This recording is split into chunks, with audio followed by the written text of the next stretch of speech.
بسم اللہ الرحمن الرحیم۔ ہم امام حسین کی عزاداری قرآن کے مطابق کرتے ہیں، ہم امام حسین کی عزاداری سنت پیغمبر کے مطابق کرتے ہیں۔ عجیب انداز ہے، ہم زندہ و جاوید کا ماتم نہیں کرتے۔ یہ مصرع بھی اگر بنا ہے تو اردو میں ہی بنا ہے۔ عرب نے کسی نے نہیں کہا کہ ہم زندہ و جاوید کا ماتم نہیں کرتے۔ کسی فارسی زبان بولنے والے نے نہیں کہا کہ ہم زندہ و جاوید کا ماتم نہیں کرتے۔ اگر مصرع بھی بنایا گیا تو اردو میں بنایا گیا۔ بھول گئے کہ اردو زندہ بھی ہے تو وہ امام حسین کی وجہ سے زندہ ہے۔ اردو مٹ گئی ہوتی اگر مرثیہ نہ ہوتے۔ آج بھی اردو کا سب سے بڑا ادیب ہوتا ہی وہ ہے جسے مرثیہ کہنا آتا ہو۔ تو امام حسین کے ذکر کی وجہ سے تو یہ زبان زندہ ہے۔ اور اس زبان کا بولنے والا اگر کہے کہ ہم زندہ و جاوید کا ماتم نہیں کرتے تو اس سے سوال یہ ہے کہ تم کون ہو جو نہیں کرتے، اور تمہارا نہ کرنا معیار کب ہے؟ پیغمبر نے تو شہیدوں کا ماتم کیا ہے، پیغمبر نے تو حضرت حمزہ کا ماتم کیا ہے۔ سید الشہداء لقب تھا امام حسین سے پہلے حضرت حمزہ کا۔ پیغمبر نے تو جنگ احد میں شہداء احد کے جنازوں پہ پہنچ کے، خاص طور پر حضرت حمزہ کے جنازے پر پہنچ کے گریہ کیا ہے، ماتم کیا ہے، لوگوں کو دعوت دی ہے کہ میرے چچا پر رونے آؤ۔ حدیث کہتی ہے الاستیعاب الاصابہ، یہ اہل سنت کی صحابہ کرام پر لکھی گئی کتابیں ہیں جن میں صحابہ کرام کے احوال لکھے گئے ہیں۔ ان میں لکھا ہے کہ جب جنگ احد میں حضرت حمزہ شہید ہو گئے، لما راى النبی، جب نبی نے دیکھا کہ قتل حمزہ کو قتل کر دیا گیا ہے، تو فبکا بکاء عالیا، نبی نے اونچی آواز میں گریہ شروع کیا جب خبر آئی کہ ان کے چچا حمزہ کو مار دیا گیا ہے۔ اہل سنت کی کتاب کا حوالہ دے رہا ہوں۔ اور جب پہنچے ہیں سرکار لما را مسلبہ، جب نبی نے دیکھا کہ جنازے کی بے حرمتی بھی ہوئی ہے، دور سے خبر پہنچی تھی، جب جنازے پہ سرکار حضرت حمزہ کے جنازے پہ پہنچے تو حضرت نبی مکرم نے دیکھا کہ حمزہ کے جنازے کی بے حرمتی بھی ہے، ان کا سینہ چاک کر کے ان کا کلیجہ نکالا گیا ہے، اور آپ کے کانوں کو بریدہ کیا گیا، آپ کی ناک کو بریدہ کیا گیا۔ جب بدن مبارک کو اس حالت میں دیکھا تو نبی مکرم نے فشہقا، نبی نے گریہ کیا ہے اونچی آواز میں، آوازوں کے ساتھ گریہ کیا ہے سرکار نے، اور آواز لگائی، فرمایا کہ کون ہے، کہاں ہیں وہ لوگ جو میرے چچا پر آ کے گریہ کریں؟ تو عورتیں جنگ احد میں شہیدوں، اپنے اپنے شہیدوں کے لاشوں پہ بیٹھی ہوئی ماتم کر رہی تھی، گریہ کر رہی تھی، مدینے کی عورتیں، مسلمان عورتیں۔ جب یہ اعلان ہوا کہ سرکار کہہ رہے ہیں میرے چچا پر کوئی ماتم نہیں کر رہا، تو ساری عورتیں اپنے شہیدوں کے لاشیں چھوڑ چھوڑ کر آ گئی تھی، کیونکہ نبی کی خواہش ہے کہ حمزہ کے جنازے پہ ماتم ہو۔ یہ اہل سنت کی کتابوں کی روایات ہیں، ہمارے بھائیوں نے لکھا ہے یہ۔ مجھے تعجب اس بات پر ہے کہ اپنی کتابیں کیوں نہیں پڑھتے، اور سارے مسلمان عورتیں آ کر حضرت حمزہ کے جنازے پر بیٹھیں۔ اور آج تک عرب دنیا میں دستور ہے کہ اگر کوئی مظلوم مارا جائے تو پہلے حمزہ کا نوحہ پڑھا جاتا ہے، پھر اس مرنے والے کی بات ہوتی ہے۔ عزیزان گرامی، پیغمبر اکرم کی سنت ہے یہ۔ تو حضرت حمزہ شہید زندہ ہوتا ہے، اسی پر اعتراض کیا جی شہید زندہ ہے اور زندہ کا ماتم نہیں ہونا چاہیے جی۔ میرے مولا امام حسین جب اس دنیا میں تشریف لائے، نبی مکرم نے گود میں لے کر رونا شروع کیا، اور قریب بیٹھی ہوئی اپنی ایک زوجہ سے فرمایا کہ خبردار فاطمہ کو مت بتانا کہ یہی وہ حسین ہے جسے بھوکا پیاسا مارا جائے گا، کہ فاطمہ قریب الولادت ہیں، ابھی بچے کی ولادت ہوئی ہے، لہٰذا فاطمہ کو تکلیف ہوگی۔ جب کئی مرتبہ سیدہ نے دیکھ لیا کہ بابا جب بھی حسین سے ملتے ہیں تو روتے ہیں، تو پوچھا بابا آپ میرے حسین سے مل کے روتے کیوں ہیں؟ فرمایا فاطمہ یہی حسین ہے جو ابراہیم کی قربانی کا فدیہ ہے، ابراہیم کی قربانی مؤخر ہو گئی تھی اس کی قربانی کی وجہ سے، اولاد ابراہیم میں سے ہے۔ فرمانے لگی بابا کیا ہوگا؟ کہ اسے گھیر کر بھوکا پیاسا مارا جائے گا۔ بی بی فرمانے لگی بابا آپ ہوں گے اس وقت میں؟ فرمایا نہیں فاطمہ میں نہیں رہوں گا۔ کہ اس کے بابا علی ہوں گے؟ کہ نہیں اس کے بابا علی بھی نہیں ہوں گے۔ بی بی نے کہا کیا اس کا بھائی حسن ہوگا؟ فرمایا نہیں اس کا بھائی حسن بھی نہیں ہوگا۔ تو بی بی نے فرمایا میں رہوں گی؟ فرمایا فاطمہ تم بھی نہیں ہوگی۔ تو بی بی نے پھر ایک جملہ کہا بابا پھر اس پہ روئے گا کون؟ یہ جو آپ کا گریہ ہے نا، یہ حسرت فاطمہ ہے، سیدہ کی حسرت ہے. بابا اس پہ روئے گا کون؟ فرمایا ایک قوم اس پہ روئے گی، اس کے جوان اس کے جوانوں پر روئیں گے، اس کے بوڑھے اس کے بوڑھوں پہ روئیں گے. یہ تقسیم بھی اس کا مطلب نہیں ہے کہ جوان صرف جوانوں پہ روتے ہیں اور بوڑھے صرف بوڑھوں پہ روتے ہیں، نہیں. نبی نے گویا اشارتاً فرمایا کہ اس کے بچے بھی مارے جائیں گے، اس کے جوان بھی مارے جائیں گے، اس کے بوڑھے بھی مارے جائیں گے، اس کے ساتھ پورا خانوادہ شہید کیا جائے گا. عزیزو عزادارو، ہم روا روی میں ہم ذاکرین جو ہیں کہہ دیتے ہیں کہ کربلا میں 18 بنی ہاشم شہید ہوئے. 18 نہیں 58 شہید ہوئے ہیں. میرا باب العلم کے عشرے کا جو موضوع ہے وہ اصحاب رسول ہے، اصحاب رسول پہ وہاں بات ہونی ہے. کربلا میں بنی ہاشم 58 بنی ہاشم شہید ہوئے. 58 18 نہیں.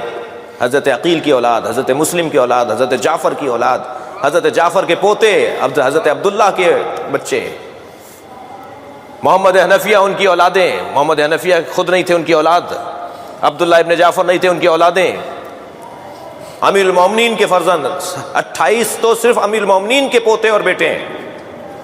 58 بنی ہاشم ہیں جو کربلا میں شہید ہوئے ہیں. سارا گھر کٹ گیا، سارا گھر کٹ گیا.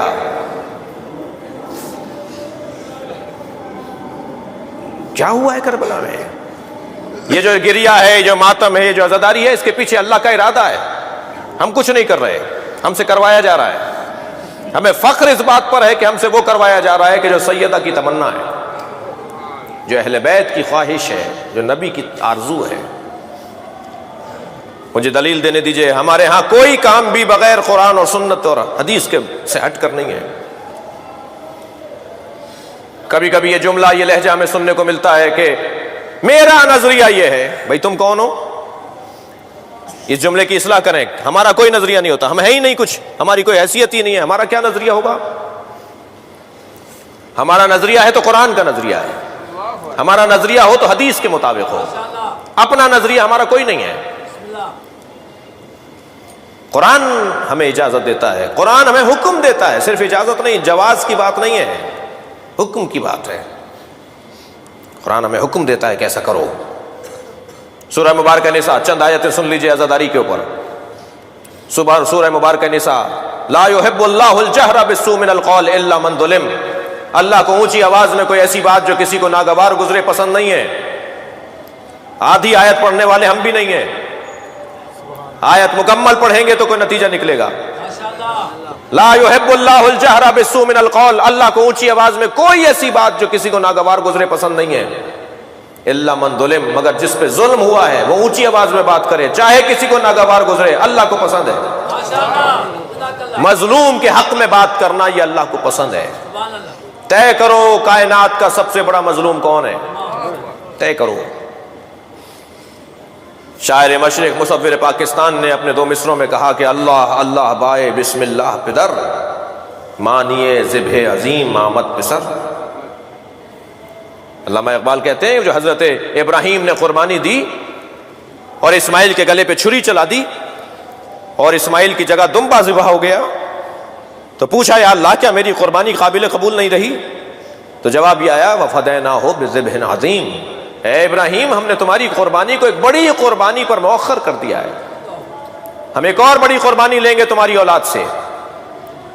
اس سے بڑی قربانی نہیں ہے قرآن کی روح سے، تاریخ کے مشاہدے سے، جسے قربانی کربلا کہا جاتا ہے.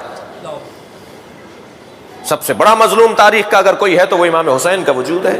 اور قرآن کہہ رہا ہے کہ اللہ کو اونچی آواز میں بات کرنا صرف وہاں پسند ہے چاہے کسی کو برا لگ رہا ہو کہ جہاں مظلوم کے لیے تم بات کر رہے ہو. مظلوم حسین ابن علی. ایک دلیل. دوسری دلیل دوں، ذکر فإن الذکر تنفع المؤمنین، اے میرے حبیب بار بار دہراؤ، اس لیے کہ بار بار دہرانے سے مومنین کو فائدہ ہوتا ہے. ہمارے مزاج کے اندر بھولنا ہے، ہم انسان ہیں نا، انسان یعنی نسیان، نسیان یعنی انسان. ہماری ساخت ہی بھولنے کی ہے، ہماری طبیعت کے اندر بھول پن ہے کہ ہم بھول جاتے ہیں. ہمیں 10 دن پہلے کی باتیں یاد نہیں رہتی. ہمارا مزاج بھولنے کا ہے. جب ہمارا مزاج بھولنے کا ہے تو پھر پروردگار عالم نے اہتمام کیا ہے کہ انہیں بھولنے نہ پائے. یہ تاریخ کے مشاہدات کو اور عبرتوں کو اور واقعات کو اور تاریخ کے سبقوں کو بھولے نہیں. میرے حبیب دہراؤ، ذکر، بار بار دہراؤ، ایک بات کو بار بار کرو. ہر سال وہی ذکر، ہر سال وہی مصائب، ہر سال وہی مرثیہ، ہر سال وہی نوحے. قرآن کہہ رہا ہے دوہراؤ اسی کو جو پہلے دہراتے تھے، اس لیے کہ تم بھول نہ پاؤ. ایک سبق کو بار بار دہراؤ، اس سے اونچا سبق نہیں ہے. ذکر فإن الذکر تنفع المؤمنین، بار بار دہراؤ تاکہ مومنین کو اس سے فائدہ پہنچے. قرآن کہہ رہا ہے. پھر اعلان ہوا وَمَن يُعَظِّمْ شَعَائِرَ اللَّهِ فَإِنَّهَا مِن تَقْوَى الْقُلُوبِ، سورہ مبارکہ شورى، سورہ مبارکہ حج. جو اللہ کی نشانیوں کی تعظیم کرتا ہے، یہ تعظیم کرنا در حقیقت تقوی قلبی کی نشانی ہے. اگر کوئی متقی بننا چاہتا ہے نا تو حسین کی تعظیم کرنا پڑے گی. اور کوئی اور ہے امام حسین کے علاوہ اللہ کی نشانی؟ اللہ کی بڑی نشانیوں میں ایک نشانی خود حسین ابن علی کی ذات. لہذا قرآن ہم سے کہہ رہا ہے کہ وَمَن يُعَظِّمْ شَعَائِرَ اللَّهِ، اللہ کی نشانیوں کی تعظیم کرو. ایک اور آیت پیش کروں، بلکہ ہم آیت کی خدمت میں پیش ہوں. جی قُلْ لَا أَسْأَلُكُمْ عَلَيْهِ أَجْرًا إِلَّا الْمَوَدَّةَ فِي الْقُرْبَى، جو میں نے عنوان گفتگو قرار دیا. اے میرے حبیب ان سے کہہ دو مجھے کوئی چیز نہیں چاہیے اجرت رسالت کے طور پر الا المودۃ فی القربى، سوائے یہ کہ میرے قربا سے مودت. یہ مودت ہو رہی ہے بھائی، نبی کی خواہش ہے، نبی سے محبت، نبی سے لگاؤ کا عنوان ہے عزاداری امام حسین. سنت پیغمبر ہے، آرزو زہرا ہے، خواہش حیدر کرار ہے. جب جنگ صفین سے میرے مولا لوٹ رہے تھے تو کربلا سے گزر ہوا جب مولا علی کا، تو آپ نے امام حسن سے فرمایا کہ بیٹا کچھ دیر یہاں قیام کریں گے. مولا ایک درخت کے نیچے جا کر محو استراحت تھے کہ ساسا ابن سوہان نے آواز دے کر کہا کہ علی کے سر کے نیچے تکیہ نہیں ہے. تو جا کر انہوں نے اپنا زانو مولا کے سر کے نیچے دے دیا کہ علی کا سر میرے زانو پہ تکیہ کرے. تو مولا کی آنکھ کھلی اور مولا نے انہیں دعا دی. اسی اثنا میں مولا نے دیکھا کہ ایک شخص ہے کہ جو مولا کے پیر دبانا چاہتا ہے. حضرت نے پیر کھینچے، حضرت نے فرمایا تم نے میرا ادب کیا ہے تو بس تمہیں ایک پیغام دے دیتا ہوں، اس زمین کو ذرا غور سے دیکھ لو. یہاں کچھ مدت کے بعد میرا بچہ آئے گا، تم بھی آؤ گے، مگر یاد رکھنا کہ تم میرے بچے کے مخالف لشکر میں رہو گے، تم حسین کے دشمنوں میں سے ہوگے. تو میں پہلے تمہیں بتا رہا ہوں، میرا ادب کر رہے تھے تو اس لیے تمہیں بتا رہا ہوں کہ ابھی سے توجہ کرو، حسین کے قاتلوں میں سے نہ رہنا. جب یہ کربلا میں آیا، ابن جمو اس کا نام ہے، جب یہ کربلا میں آیا تو امام حسین نے جناب عباس سے کہا کہ اس سے جا کے کہو کہ یہ درخت یاد آ رہا ہے. وہ اس درخت کے قریب کھڑا تھا. حضرت عباس نے جا کے کہا تمہیں یہ درخت یاد آیا ہے؟ کہہ رہے ہیں عباس علی کیا کہنا چاہتے ہو؟ کہا مجھے میرے مولا حسین نے بھیجا ہے، کہا اس کو ذرا جا کے یہ درخت یاد دلاؤ. غور سے دیکھتا رہا، کہنے لگا مجھے یاد آ گیا. کہا کیا یاد آیا ہے؟ کہا یہاں علی لیٹے ہوئے تھے، میں نے علی اس کا ادب کرنا چاہا تو علی نے مجھ سے اس واقعے کا جو آج ہو رہا ہے بتایا تھا. کہا پھر کیا ارادہ ہے؟ عزیزو، حسین کو دو چیزیں قتل کرواتی ہیں، ایک حب دنیا، ایک بغض علی. کوفے والے حب دنیا کی بیماری میں مبتلا تھے، پیسہ چاہیے تھا، پیسہ، دولت چاہیے تھے، انعام چاہیے تھا. اور شام والے بغض علی کی بیماری میں مبتلا تھے. کوفے والے مار رہے تھے دنیا کی خاطر اور شام والے مار رہے تھے بغض علی میں. اگر آپ ہمارے لیٹسٹ ویڈیوز کے بارے میں جاننا چاہتے ہیں تو ہمارے چینل کو سبسکرائب کریں اور بیل آئیکن کو پریس کریں. شکریہ.